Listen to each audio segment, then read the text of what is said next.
ఇక Tirupati rural MPP ఎన్నికపై ఉత్కంఠ నెలకొంది. అసెంబ్లీ ఎన్నికలకి ముందు ఎంపీపీ పదవికి రాజీనామా చేశారు చెవిరెడ్డి మోహిత్ రెడ్డి. తిరుపతి రూరల్లో మొత్తం 40 మంది ఎంపీటీసీలు ఉండగా అనారోగ్యంతో గత కొన్ని రోజుల ముందు ఒక ఎంపీటీసీ మృతి చెందారు. గతంలో 3 ఎంపీటీసీ టీడీపీ, 36 మంది వైసీపీ ఎంపీటీసీలు ఉన్నారు.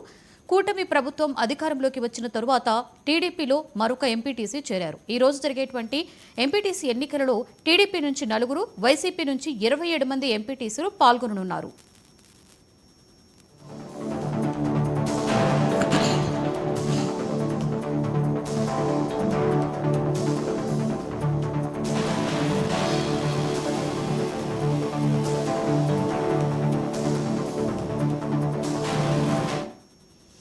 ఇదిలా ఉండగా నోటిఫికేషన్ వచ్చినట్టు వెంటనే క్యాంపు రాజకీయాలకు తెరలేపారు వైఎస్పీ శ్రేణులు.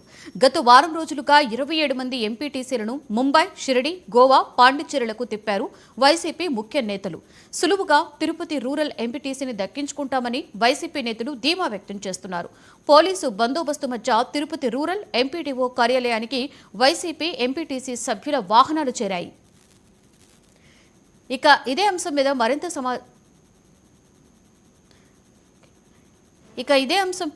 సమాచారాన్ని మా ప్రతినిధి మునిరాజ్ అందిస్తారు. మునిరాజ్, చెప్పండి, కాసేపట్లో ఎంపీటీసీ ఎన్నికలు జరగబోతున్నట్లుగా తెలుస్తోంది. అలాగే భారీ బందోబస్తు మధ్య తిరుపతి రూరల్ ఎంపీడీఓ కార్యాలయానికి వైసీపీ ఎంపీటీసీ సభ్యులు కూడా వాహనాలు చేరుకుంటున్నట్లుగా మనకి తాజా సమాచారం తెలుస్తుంది. ఏంటి దీని మీద పూర్తి సమాచారం? తిరుపతి రూరల్ ఎంపీపీకి ఉప ఎన్నిక జరగబోతుంది. దీంట్లో వైసీపీ, టీడీపీ రెండు కూడా ప్రతిష్టాత్మకంగా తీసుకుంటూ ఉద్రిక్త పరిస్థితులు నెలకొనే అవకాశం స్పష్టంగా కనిపిస్తుంది. ఉప ఎన్నికలకు సంబంధించి నోటిఫికేషన్ వచ్చిన వెంటనే అలర్ట్ అయినటువంటి వైసీపీ నియోజకవర్గ ఇన్ఛార్జ్ మోహిత్ రెడ్డి ఆధ్వర్యంలో 36 మంది ఎంపీటీసీలను, తమ పార్టీ తరఫున గెలిచినటువంటి 36 మంది ఎంపీటీసీలను తీసుకుని ఆయన క్యాంప్ రాజకీయాలు నడిపి కాసేపటి కిందటే రేణిగుంట విమానాశ్రయం చేరుకుని నేరుగా ఎంపీడీఓ ఆఫీస్ కి చేరుకున్నారు. అయితే గతంలో 3 మాత్రమే టీడీపీ ఎంపీటీసీలు గెలిచారు.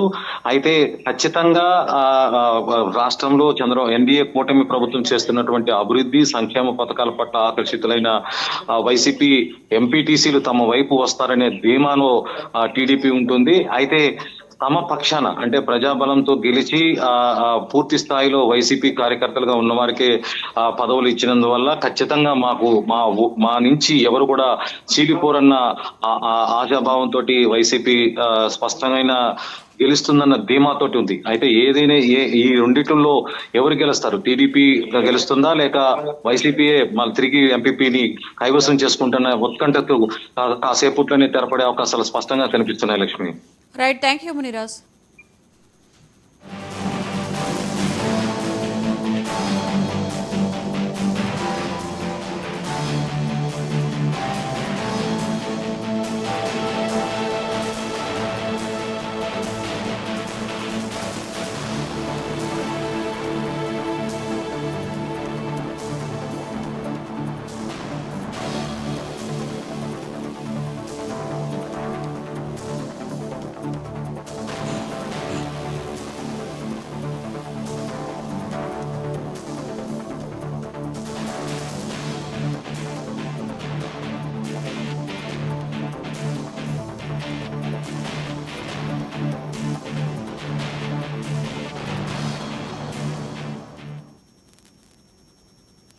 సీఎం చంద్రబాబు